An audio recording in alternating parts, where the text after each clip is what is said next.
नमस्कार दोस्तों, मेरा नाम है विमल सिंह बालाजी। स्टडी अड्डा में आपका स्वागत है। आज तारीख है आपकी 24 नवंबर 2022 की। शिक्षा संबंधित क्या सभी अपडेट हैं कि करके सभी की बात करते हैं। लास्ट में कुछ करंट अफेयर की बात भी जो है वो करेंगे। तो सबसे पहली अपडेट है, यूपी में बढ़ी सीटेट की 26,000 सीटें सभी फिर से जो है वो फुल हो गई हैं। सीटेट परीक्षा को लेकर के बताया गया है कि अभ्यर्थियों की हो रही परेशानी को देखते हुए सीबीएसई ने बुधवार को उत्तर प्रदेश के 21 जिलों में 26,458 सीटें बढ़ाई। हालांकि ऑनलाइन आवेदन की जो अंतिम तिथि गुरुवार था, उसे एक दिन पहले बढ़ाई गई थी और पहले यूपी के सभी 21 जिलों में सीटेट के कुल जो आवेदन थे, लगभग 5 लाख के करीब अभ्यर्थियों की संख्या निर्धारित की गई थी।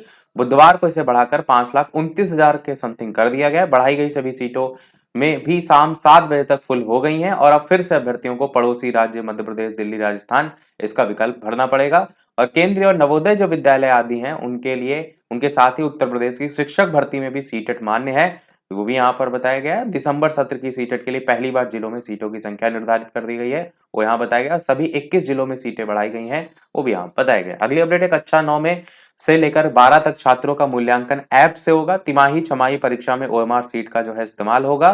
तो ये एक आपको लखनऊ से न्यूज प्रकाशित हुई है और एक बढ़ते कदम की ओर दिखाई दे रहा है। जैसे अभी तक आप ओएमआर बेस्ड परीक्षा देते थे ना, वही सारी चीजें अब आपको परिषदीय विद्यालयों में भी देखने को मिलेंगी। अगली अपडेट है, केंद्रीय विद्यालयों में संविदा पर भर्ती होंगे विशेष शिक्षक। तो यहां पर भी अभी तक तो केवल राज्य स्तर पर ही बात हो रही थी, अब केंद्रीय विद्यालयों में भी संविदा जो है वो बात हो रही है।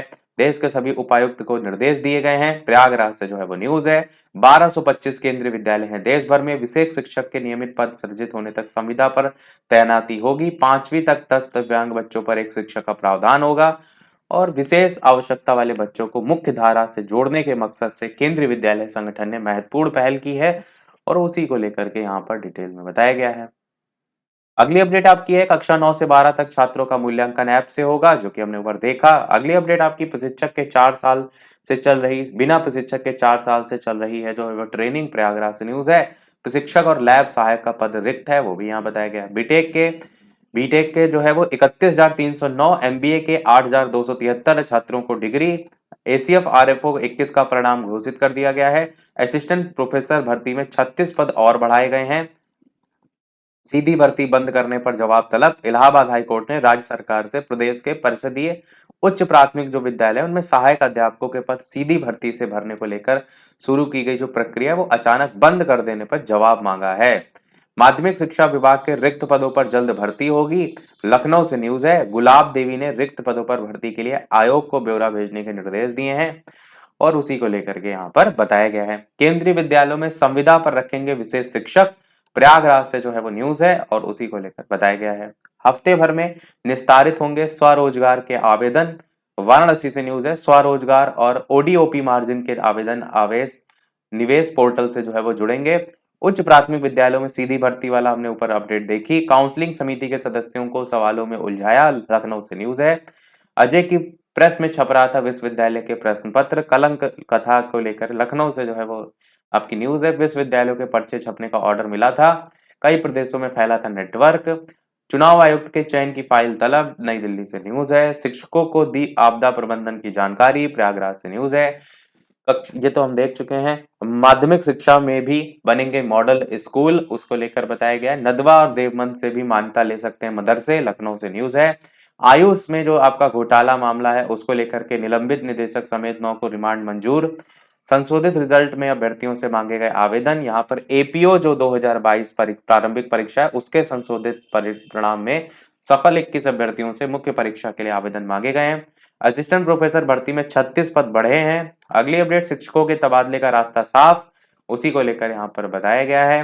पीसीएस के कटऑफ पर दी गई सफाई। प्रयागराज से न्यूज है। एडमिशन घोटाले के बाद 12 लिपिक जो है उनके कार्य क्षेत्र बदले गए। लखनऊ से न्यूज है। कांस्टेबल जीडी का अंतिम अंक जारी कर दिया गया है। काउंसलिंग समिति के सदस्यों को सवाले में उलझाया गया। लखनऊ से न्यूज है। सीबीएसई स्कूलों में शुरू हुआ स्काउट गाइड प्रशिक्षण। 4 लाख से कम आय पर फीस में मिलेगी 100% छूट। यहाँ पर नई दिल्ली से आपका न्यूज है। दिल्ली विश्वविद्यालय को लेकर बताया गया है।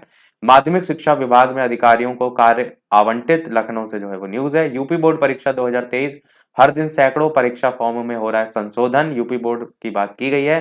शिक्षक भर्ती निरस्त करने की वैधता जो है उसको चुनौती याचिका पर जवाब तलब। यहाँ पर सीनियर बेसिक स्कूलों में गणित और विज्ञान के जो 29,334 सहायक अध्यापक भर्ती है, उसको निरस्त करने के खिलाफ या दाखिल जो याचिका है उसको लेकर के यहाँ पर बताया गया है।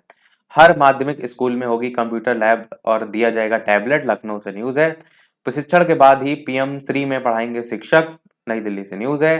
गलत भर्ती गलती भर्ती संस्थाओं की, नुकसान जो है वो अभ्यर्थी उठा रहे हैं। तो यही लिखा है कि परीक्षा परिणाम संशोधित, सफल होने के बाद भी अभ्यर्थियों को लगा झटका। यहाँ पर यूपी पीएससी को लेकर के बात हो या यूपी एचईसी, मतलब अलग अलग सभी भर्तियों को लेकर के यहाँ पर बताया गया है। यहाँ से सभी अपडेट आपको करंट अफेयर से रिलेटेड देखने को मिलेंगी। तो आज 24 नवंबर को गुरु तेग बहादुर शहीद दिवस मनाया जाता है। 24 नवंबर 1675 को तत्कालीन मुगल शासक औरंगजेब के आदेश के तहत गुरु को जो है वो मार डाला गया था। उनका जन्म 1621 में अमृतसर में हुआ था। सिख धर्म के 10 गुरुओं में से 9वें नंबर पे आते हैं। 10वें गुरु गुरु गोविंद सिंह थे और गुरु हरगोविंद के सबसे छोटे पुत्र भी थे। अगला है अपडेट, पूर्व भारतीय फुटबॉल कप्तान बाबू मणि, इनका 59 वर्ष की आयु में निधन हो गया है। 1980 के दशक में अंग थे फुटबॉल टीम के। मत्स्य मंत्रालय ने की राष्ट्रीय गोपाल रत्न पुरस्कार 2022 की जो है वो घोषणा। पुरस्कार 3 श्रेणियों में प्रदान किया गया है, जिसमें मवेशी नस्लें पालने वाली सर्वश्रेष्ठ डेयरी किसान और अलग अलग यहाँ पर और भी कैटेगरी दे रखी हैं। अगली अपडेट, खेल मंत्रालय ने की तेंजिंग नोर्गे साहसिक पुरस्कार 2021 की जो है वो घोषणा। नैना धाकड़ को लैंड एडवेंचर, शुभम धनंजय को water adventure, group captain Bhawani Singh Samyal को लाइफ टाइम अचीवमेंट अवार्ड से सम्मानित किया गया है। सेकंड लास्ट अपडेट है, पुस्तक accidental jar the life and life of Vladimir Putin, इसका विमोचन किया गया है। इस पुतिन को रूस के एक विश्लेषक और व्हाइट हाउस के पूर्व सलाहकार एंड्रयू एस वीस ने लिखा है। पुस्तक रोरिंग ब्रुक प्रेस न्यूयॉर्क द्वारा प्रकाशित की गई है। तो ये पुस्तक इंपॉर्टेंट है, इसको आप जरूर याद रखिएगा। अगली और इस वीडियो की लास्ट अपडेट देखते हैं। इसके अलावा वीडियो पसंद आए लाइक भी करते रहिएगा। कि जावा में शुरू हुआ भारत इंडोनेशिया संयुक्त अभ्यास गरुण शक्ति। तो पूछा जाता है ना किसके किसके बीच है ये अभ्यास। ये अभ्यास 21 नवंबर 2022 को शुरू हो गया था। अभ्यास गरुण शक्ति द्विपक्षीय अभ्यासों की श्रृंखला का 8वां संस्करण है। तो यही था हमारे ओवरऑल अपडेट में। इस प्रकार डेली अपडेट पाते रहने के लिए चैनल सब्सक्राइब करके नोटिफिकेशन बेल अवश्य ऑन कर लीजिएगा। वीडियो पसंद आए लाइक कीजिएगा और लोगों के साथ शेयर कीजिएगा। मिलते हैं अगले अपडेट में, तब तक के लिए नमस्कार, जय हिंद।